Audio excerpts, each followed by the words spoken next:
Good Monday to all of you. Here we are again, and we are with Arial Posse, our nurse practitioner here at Center for New Medicine and Cancer Center for Healing.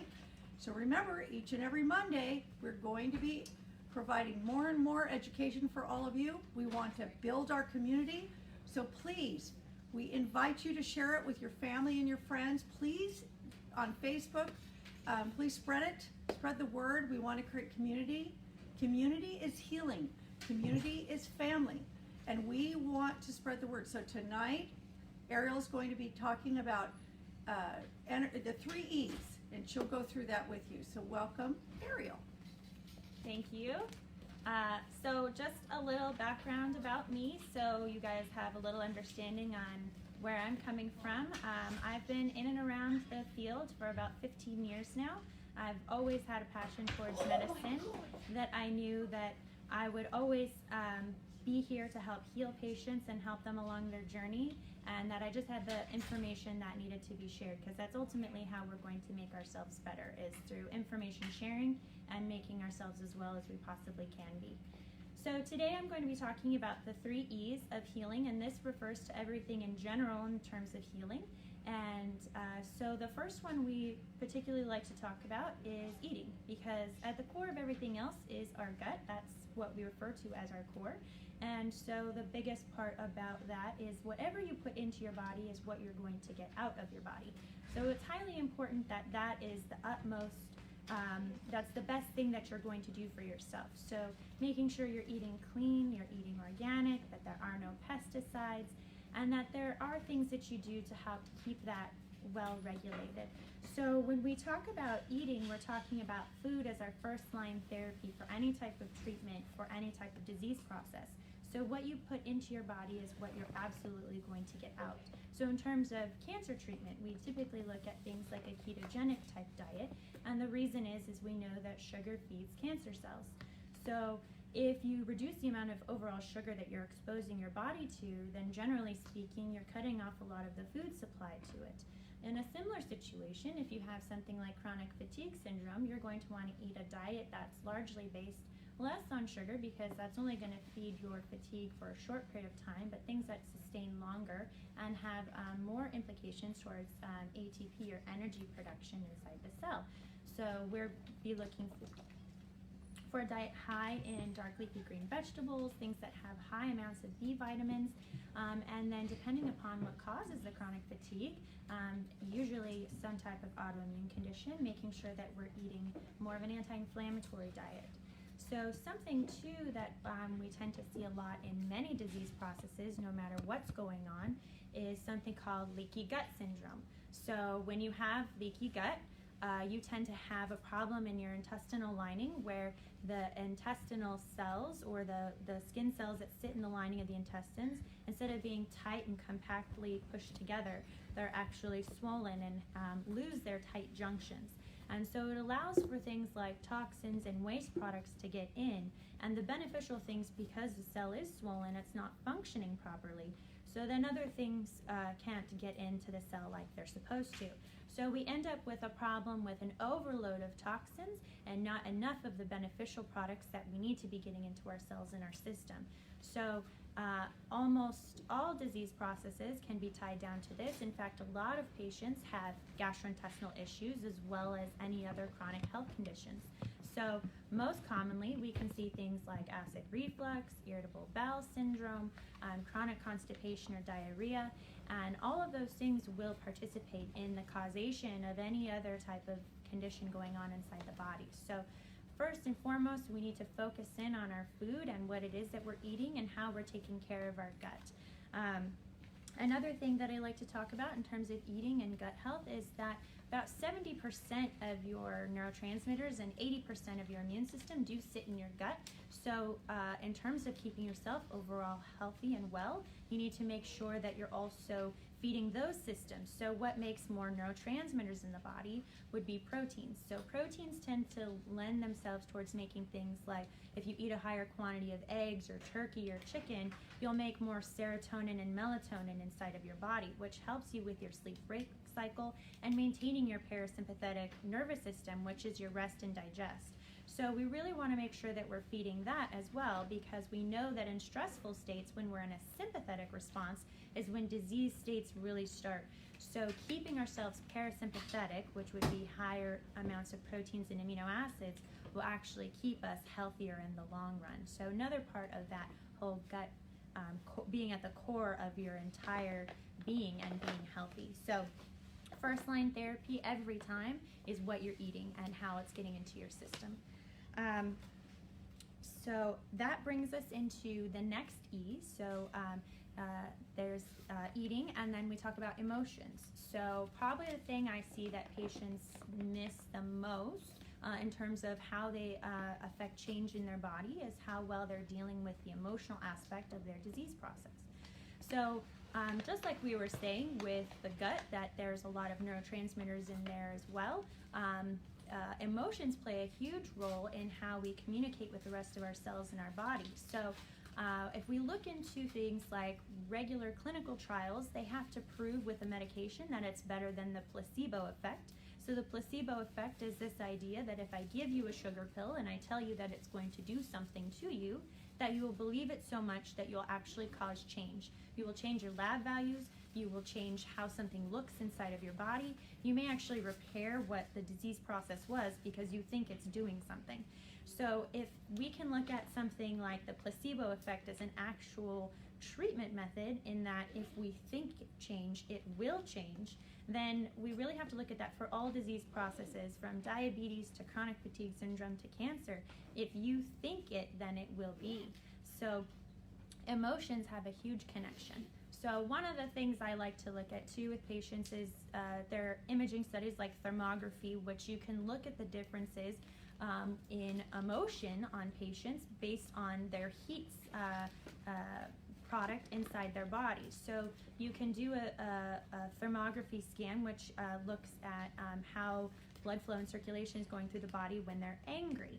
And so typically there's more heat in their head and in their heart or chest area, in which case that's not the typical blood flow pattern. So when we have anger emotion, it does tend to get trapped in certain areas in which heat should not be trapped. And so therefore we can look at that as a presence of the development of different disease processes inside the body. So if your blood flow or circulation changes to where it shouldn't be, then you're going to start causing problems.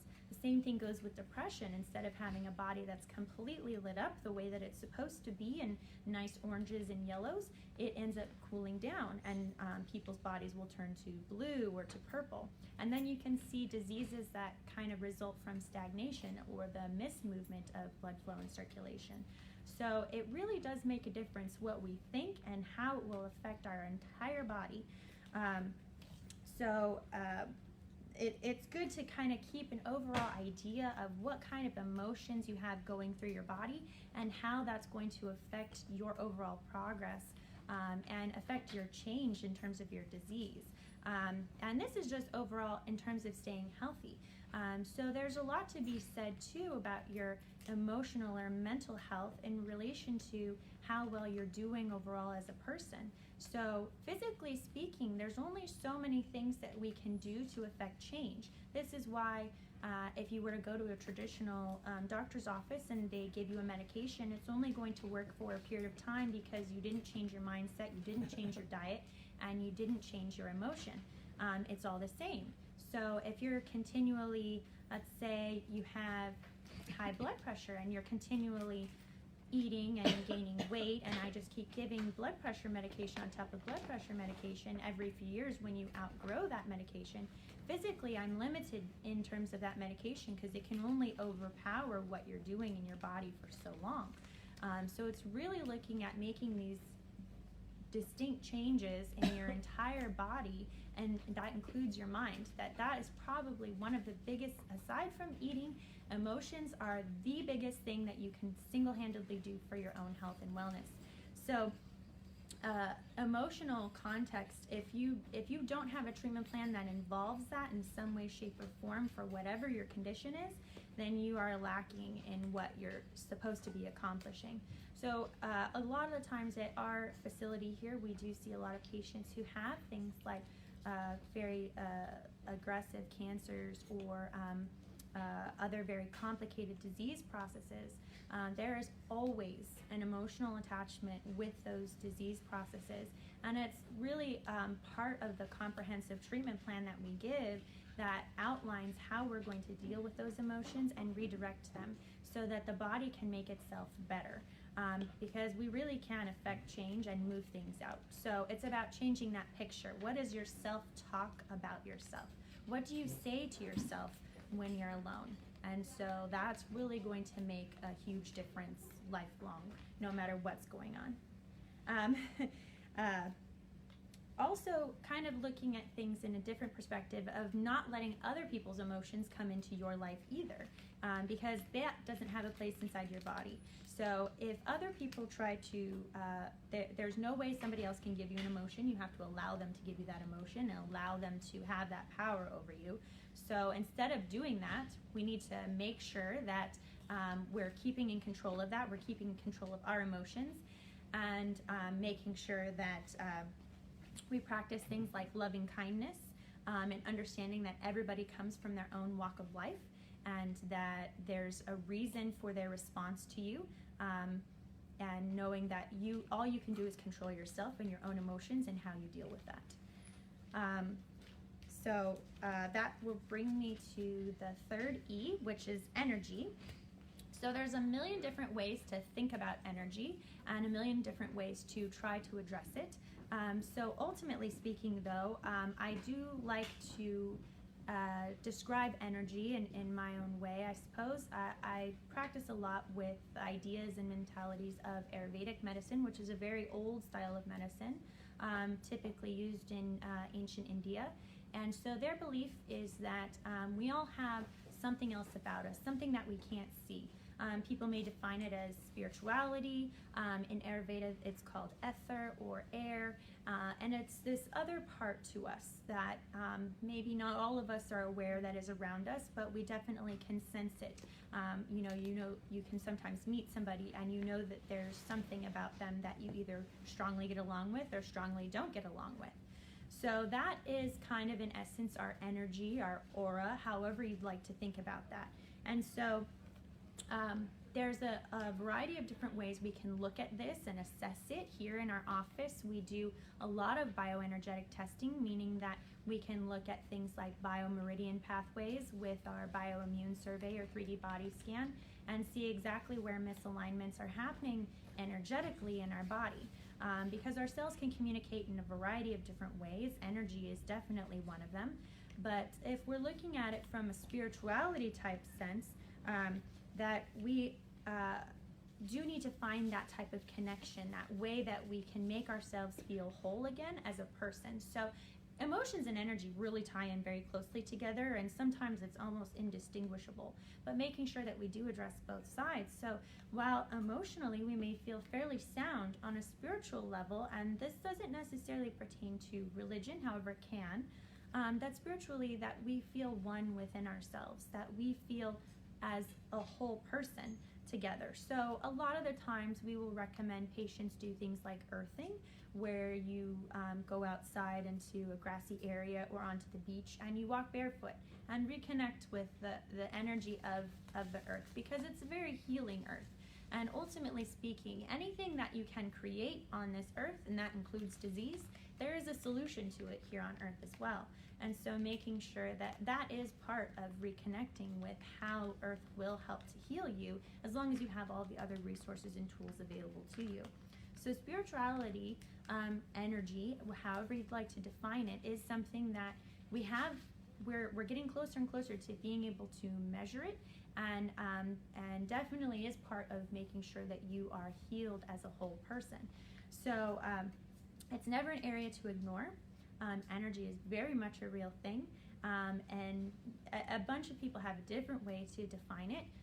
For me, in my practice and what I've seen with my patients, and this has been over 15 years, is you can you can see how patients can actually get a disruption of their own energy from any way, shape, or form, a traumatic injury, another person in their life who's influenced them either negatively or positively, and you can see changes in their demeanor, their emotions, even the way they carry each other, or the diseases that they will end up developing. So energy and maintaining your own energy is very, very, very important.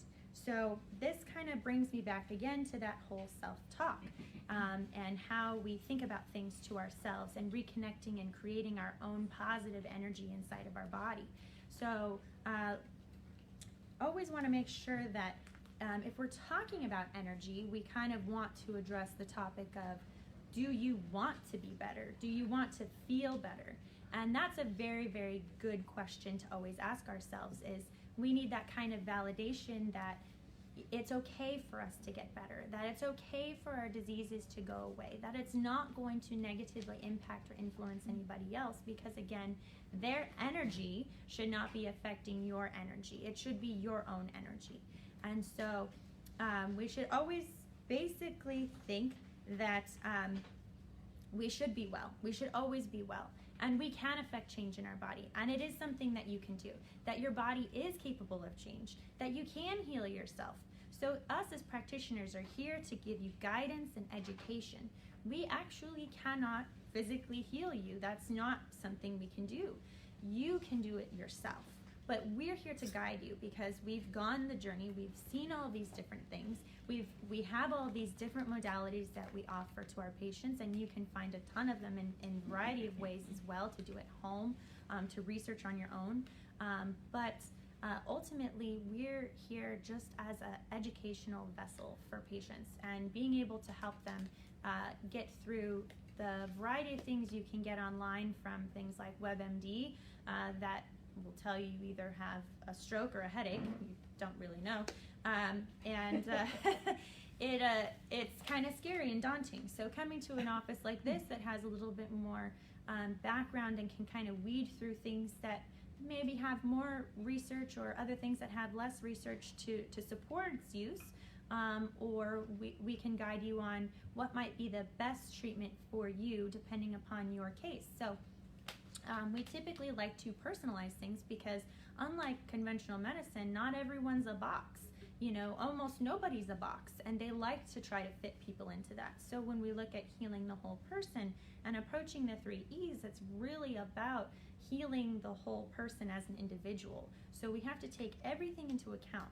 You can't discount any part of a person. So when we get new people into our office, we take very detailed histories, because we need to know everything. We need to know absolutely everything about your life up to this point, because it all makes a difference. And going back to energy and emotions, I'm a nurse practitioner, and so when I went to nursing school, the nursing theorists that we used talked a lot about languaging, and how no other person can experience exactly the same words that I'm saying to you right now, because we all have different contexts and different emotions attached to different memories, which with each word that we say. So nobody hears the same conversation the same way twice. And our emotions and our energy will shift that and morph that, hopefully into a positive direction, so that everything that comes out of you, everything that you're emoting, everything within you is positive and pure and healthy. So it's really important to really pay attention to some of the subtleties that come along with being well and keeping yourself healthy. If possible, I think I'd like to open up to questions at this time, if there's anything online that's come up.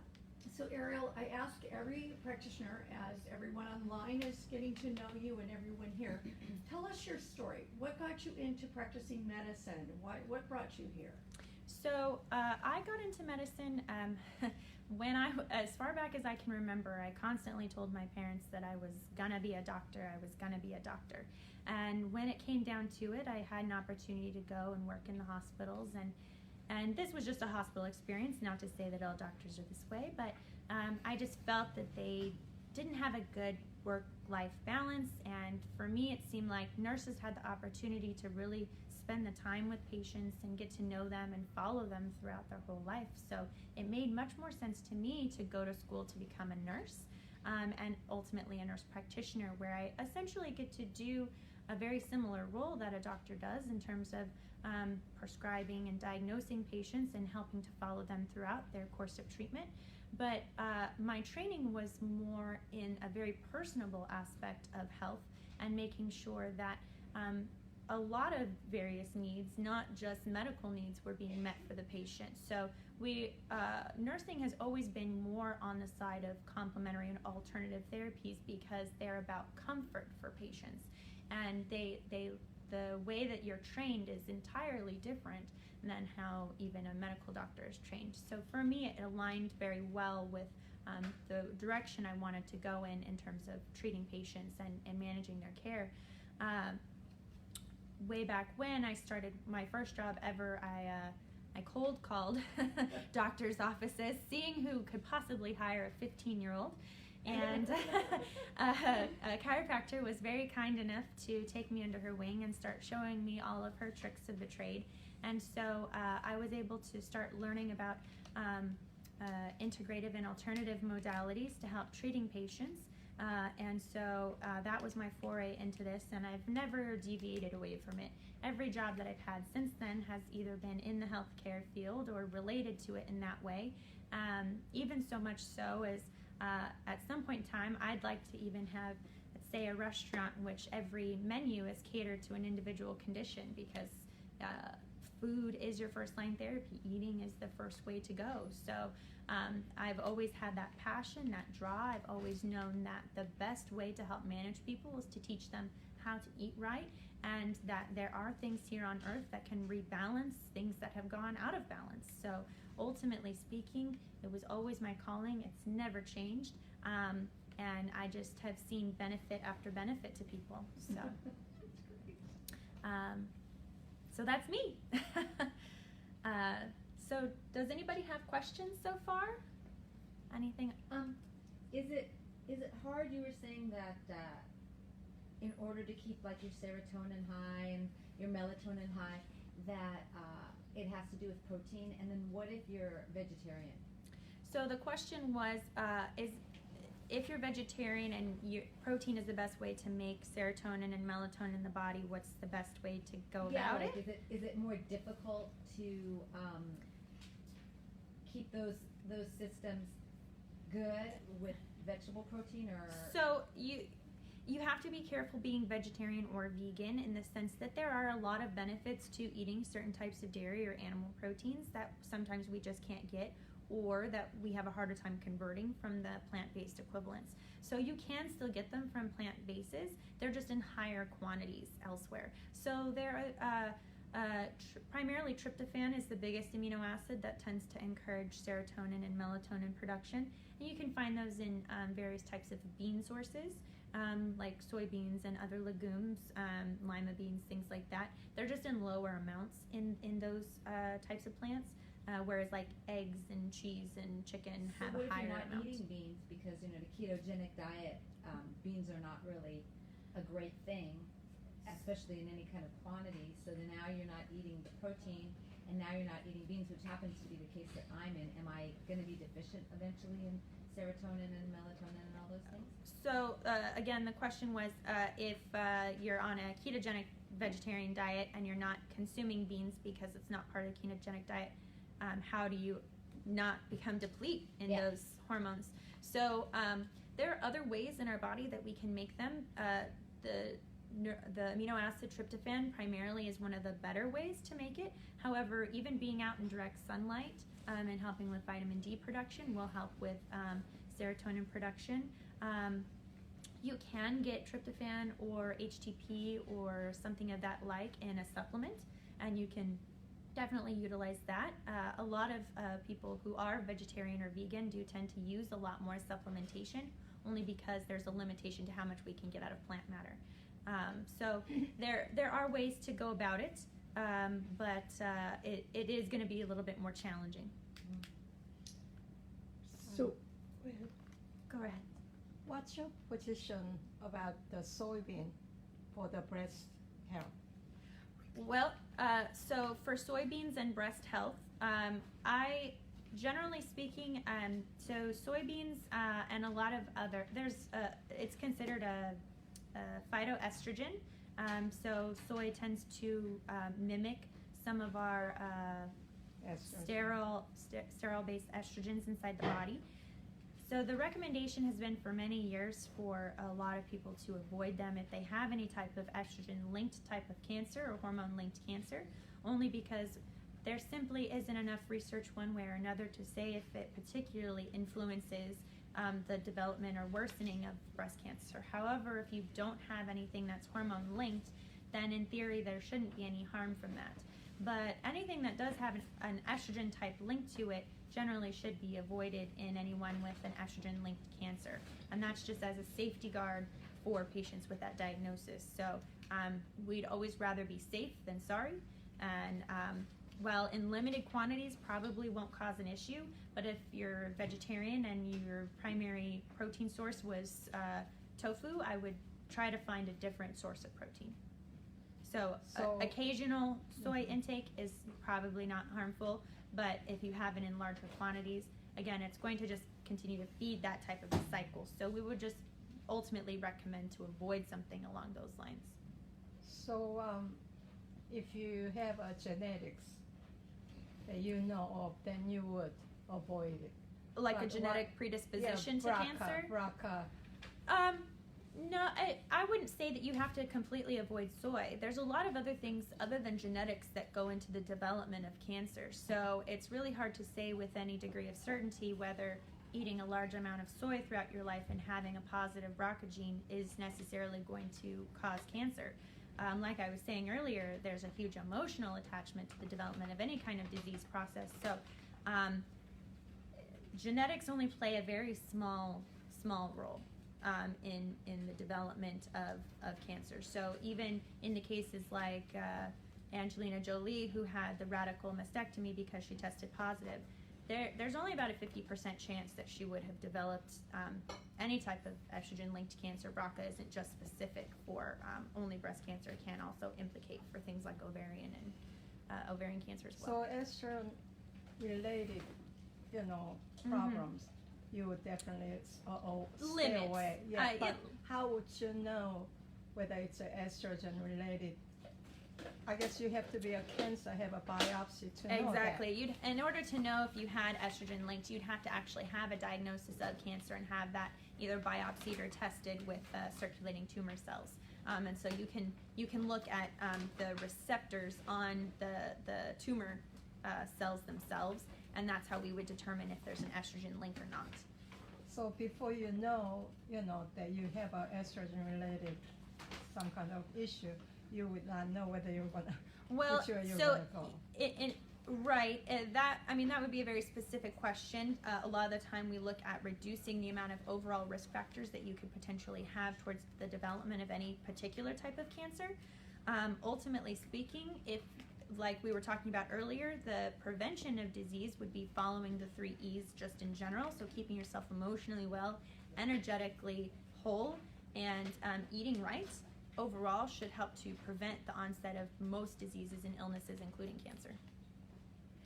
Okay, I have a suggestion or a question from the audience. So Rhonda's asking, she's a teacher. She's always, she wants help eating well to prevent a cancer reoccurrence. She gets about 20 minutes for lunch, so it's always crazy. Is there any suggestions you have for her? So again, I'd probably recommend being on a ketogenic or adaptive ketogenic diet. A lot of people are crunched for time, and so it can become challenging to meal prep all the time depending upon what your needs are at home and with your family. So there are a lot of options in which you can either order online, have them pre-made for you, but really because ketogenics right now is kind of a fad diet, it's really easy to find options in your own grocery store for a relatively inexpensive price. So you can find things like riced cauliflower, mashed cauliflower inside your freezer section. They even make cauliflower pizza these days. So there's a lot more options. Instead of chips, you can use cheddar cheese or Parmesan crisps. So there's a large variety of things that you can incorporate now to make your life easier and still stick with a diet that's going to be relatively low in sugar and not encourage the disease to come back. But aside from diet, you're still going to want to make sure that, so it's a challenge for everyone every single day to keep the 3 E's in alignment, and every day is a challenge. So, again, keeping yourself emotionally well and keeping yourself energetically well and eating primarily on point should be enough to really keep you where you need to be and prevent the onset or reoccurrence of something like that coming back. So while it's a challenge, we do need to come up with ways that work for us in our daily routine. So if you were looking into sites to order on, there are a few that I think we have on our website. There's also a couple others that are local that do tailor towards things like paleo or ketogenics, territory foods, Trader Joe's. I personally use one called Metabolic Meals. I think that they're great. So there's several that you can just order simply from, and they'll ship them directly to your house, and it makes it very easy to stay on track with your diet. She asked, do you have a list of those considered estrogenics? So I don't have one on me currently, but if you did contact our center, I'm sure we could get you some information about what ultimately would probably be best to avoid if you did have something estrogen linked. And then, of course, in our standpoint, it's a little harder to say if a biopsy specifically is going to tell us enough information about what foods you may need to modify. So there's a lot of things that go into how we select foods. Again, it's kind of personalized, but broadly speaking, we'd say ketogenic. And then for anyone with any type of estrogen linked, definitely contact our center, and we can provide you with a list of foods that we would generally have you avoid on estrogen-based or any type of estrogen-based cancer. That's what I want. I have estrogen-based cancer. Uh-huh. So, Repeat her question. So Go do ahead. you want a list? I would like the list of. And obviously no plastics and things like that. Yeah, so cutting out all kinds of xenoestrogens, so things that are plastic in general, but also anything that's specifically like dark plastics tend to have more petroleum in them, and they tend to have a higher amount of xenoestrogens, and they tend to leach a lot of things. So when we're looking at things like fish oils or flax oils, which tend to be packaged in dark plastic containers, we always make sure that they're glass bottles. So glass doesn't have that same effect. So plastic, we want to shy away from things like that. And then making sure that overall, like, you're not refrigerating or freezing things in plastic. You're not reheating things in plastic containers, putting them in glass dishes. Things like soy, so that also can include things like soy-based candles. In general, I would just say for large quantities, avoiding like lavender-based products and utilizing other types of oils. So those are phytoestrogens. Lavender-based? Lavender is a phytoestrogen, yeah. So we would just want to make sure that we're reducing that, making sure you eat plenty of cruciferous vegetables, which help and aid in our body's conjugation of hormones in our body. So even if we have anything that's hormone related, we always want to make sure that the hormone conjugation isn't shunting towards one direction. And so the way we can do that is making sure that we have plenty of foods in our diet that will help to regulate that and modify that. So there's another person asking about that. I know that in Dr. Keneally's book, yeah, and in the there's a lot of Cancer information. Revolution, yeah, from Dr. Leanne Keneally, if you look up her book, she has a lot of information in there about a wide variety of recommendations, including even some recipe ideas for dietary plans, as well as things to avoid if you have certain types of cancer and what to do, what's a good starting point. So if you have a lot of questions related to things of that nature, it's always a good starting point to start with Dr. Keneally's book, because she really goes over a lot of this in great detail, and it's a very helpful book for basic guidance. And then when you do have any type of definitive diagnosis, being here in the center and discussing with some of our providers or practitioners will be the most asset to you, because we need to make it personalized towards your needs. So they're asking the name of the book. It's called The Cancer Revolution, and it's available where books are sold. It's an ebook, Kindle. It's available in all types, hardback, softback, paperback. So you can take a look even on Amazon, wherever books are sold. Yes. So a lot of food comes in a plastic container. Are those okay? So ideally speaking, we would want to either try to shy away from that or limit the exposure. So if you did have to buy something that was packaged in plastic, if you were able to come home and place it into a glass container or into some other type of like silicone type or the new beeswax paper, those types of things, as long as they're limiting their exposure to the plastic. So even things that have been pickled, those especially are going to leach the plastics into them. So we just want to limit the amount of exposure overall we have to plastics as much as we possibly can. It's nearly impossible these days, but it's all about reducing toxic burden. So the more we can get away from those types of things, the better off overall that we'll be. So we just want to limit the amount of toxic burden. Think of it like it's just if you continually keep adding to it, it's never going to resolve. It's just going to keep mounting. So if there's, especially any major disease process like cancer, we want to do everything we can to take out of that pile and not add to it anymore. So there's a certain amount that's just going to happen just by living on Earth, and we can't help that. But there are a lot of things that we can do to help ourselves. And it's not about doing everything all at once starting today. It's about making baby steps and trying to make them over time to overall improve your health and to make you a healthier version of you. I have another question. So you talked about the energy, and now everywhere energy, man-made energy, Wi-Fi and all that. Right. That interrupts our natural energy. So I know they have a little dot thing. Right. I put it on the cell phone. I'm not sure. I still get a headache. So yeah. So And there's what other ways can you? There's like a pendant, right. something like that. So I mean, do you have things like that here? We or? do. So yes, man-made energies like Wi-Fi, we'd call them EMFs, are getting emitted all the time. The larger the city that you're in, all the cell phone towers and things like that, they're emitting these things all the time. So ideally speaking, if you own your own home or even if you have an apartment, there's ways you can protect yourself. They have EMF blockers that you can purchase. I know Dr. Keneally specifically in her own house has she has a switch. She can turn off the electricity in her room so that she doesn't get exposed at bedtime. But it disrupts all of our hormone, how we make and regulate hormones, including thyroid hormone and our androgen hormones, cortisol, aldosterone. It modifies all of it. So the little pendants you're talking about that can go on electronic devices, yes, those do help, and we actually carry them here in our Healthy Living store. And there's also other devices too that can help to realign the frequencies and vibrations in your body. So you're talking about the energetic healing. So one of the ones we used to have one called Polarade. And we have that all on our perfectlyhealthy.com.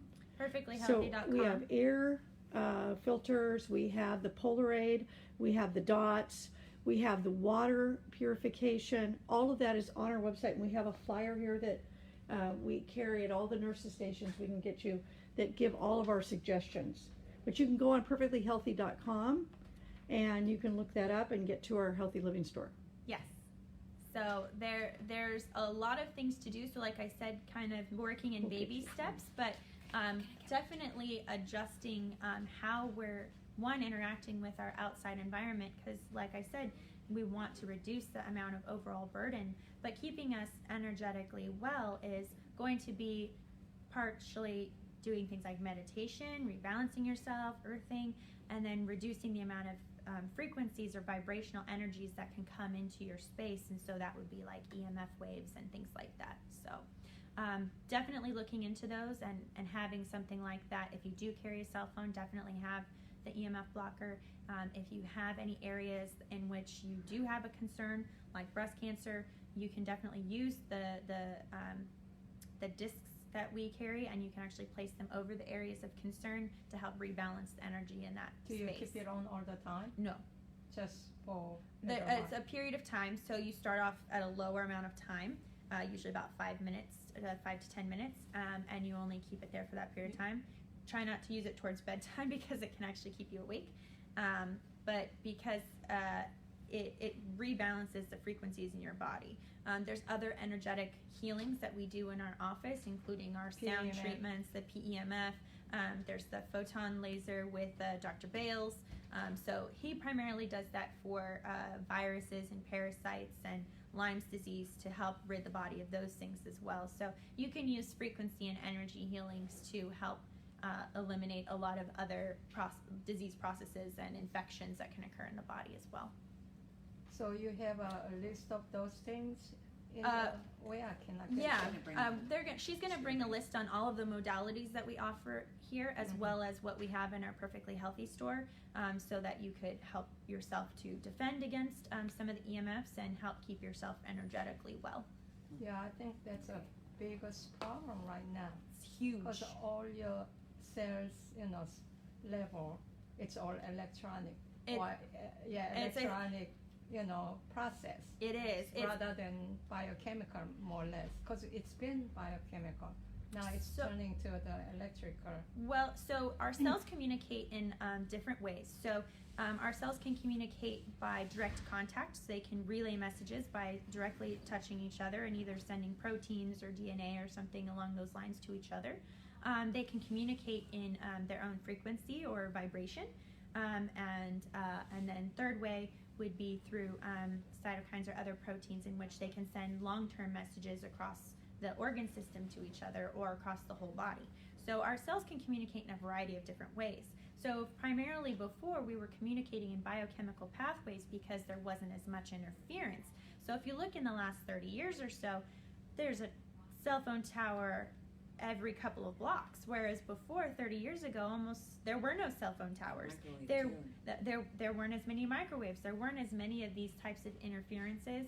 And so unfortunately, while we've seen a great benefit from having some of these modalities be available, like the internet and resources at a faster pace, the problem is that we didn't think about the side effects that would come with those. So there's a lot of disruption that we get with hormones. There's a lot of disruption that we get in our sleep-wake cycle. So a lot of the time, if people have a lot of difficulty sleeping, we can try EMF blockers in their rooms, making sure that you don't sleep next to your cell phone or any electronic device. You can use something that's battery powered, but nothing that plugs into an electrical outlet. Use a CPAP. Yeah. So if at all possible, trying to use the EMF blockers if you absolutely have a device near your bed that you have to use. And that way you can help to protect yourself. But honestly speaking, limiting as much as you can, if you live in a home and one side of the house is right next to the electrical box, maybe your bedroom should be on the other side of the house, if that's an option. So just making sure that we're looking at all of the influences that are around us and making sure that we're making the right choices to try to keep us in balance as much as we possibly can, which is a huge challenge these days. Is the So EMF you're blocker talking about here this somewhere? one, right? The Or not? EMF blocker, I don't know if it's on that list, Yes. but it's definitely in our store. Also EMF on the list blocker, here, the Polaroid is at the bottom of the list, and that's the one that you would place over. So a lot of the time for general healings, for people who are otherwise overall well, or if you just wanted to revive your body, usually you just place the Polaroid device over your different chakra zones in your body, and it will help to rebalance your chakras. If you have a specific area of concern, you can just place the Polaroid, like I said, for short periods of time, right over the area of concern. And then as you become accustomed, you can go up on the amount of time that you're on it. So up to like 15 or 20 minutes at a time. I wouldn't recommend walking around with it at the same place all day long because it'll kind of amp you up. So I know the first time Dr. Keneally used it when we were trying to get an idea for how it was going to be, she left it in place for an hour and then she couldn't sleep that night. So, but that's great. That's a wonderful resource. There are other places that make something similar to that. Yes, Catherine. So you have a patient and they're stupid, poor, overwhelmed, and fatigued. Mm-hmm. What top 3 things are recommended that they might not be aware of when they're trying to prioritize, but they should be incorporating it into a program for their health? So kind of looking at things again, you're saying that if people have limited resources but they're trying to get themselves well, what are the top 3 things that they should be doing? So Good so going back to that, there's a lot of things, and it depends on the severity of the case. So if there's a much more severe condition, then sometimes, at least in terms of going on a more natural approach. So here in this office, we are integrative, meaning that we don't necessarily completely get rid of anything, that it's only all natural things. We utilize medications when necessary. So if cost is an issue and there's health insurance, we'll try to do as much as we can under health insurance. But looking at things that you can just overall do, so eating, again, coming back to that main point, and that making sure that you're doing, you're eating a clean diet, that you're paying attention to what you're eating, you're drinking plenty of water, you're staying hydrated, you sleep well, 6 to 8 hours a night, that you take care of your mouth, as dentition is really key for your overall health, and then keeping the gut nice and healthy and strong. So we ultimately just, again, eating a well-balanced diet, generally speaking, probably more towards lower in carbohydrates, lower in sugar, because sugar just causes inflammation. If inflammation is the root of all evil, then let's avoid it altogether. So secondarily would be keeping yourself emotionally well, and there's a variety of ways you can do that. Low cost, you can have support groups with your friends. You can make sure that you talk about your feelings and your emotions in a healthy manner, that you journal, that you do things that help to rebalance or make you feel mentally well and whole again. Everybody has their thing. For me, is going to the beach is one of my favorite things. There's a lot to be said about the ions in the air at the beach and just being near the water. It's very calming and mellowing, and actually increases your own serotonin production. So that doesn't have to be an expensive thing. You know, there's a lot of places you could park for free and just walk over. Being near any form of water source is balancing or mellowing. Having plants inside your home increase your body's production of melatonin and serotonin. So there's a lot of very inexpensive things that you can do to overall help improve your mental health. Spending 5 to 10 minutes outdoors in the sunlight before the hour of 10 a.m. and after the hour of 4 p.m. for just a few minutes here and there will regulate sleep-wake cycles because of the wavelength of light you're being exposed to. So there's a lot of very inexpensive things you can do to help keep your emotional well-being and your overall health and well-being taken care of. And then spiritually or energetically speaking, there are a lot of things like the earthing and the grounding and things like that that can help keep you well. But it will take time. No matter what you're looking into doing, it's going to take time and effort, because our system, unfortunately, is set up to keep us sick and dumb, and we're trying to move away from that. So I think that that has pretty much covered a lot of the bases, and I thank you guys for your time. If you have any further questions, feel free to reach out to us online or contact our office so you can get in touch with one of our practitioners. Thank you. Thank you.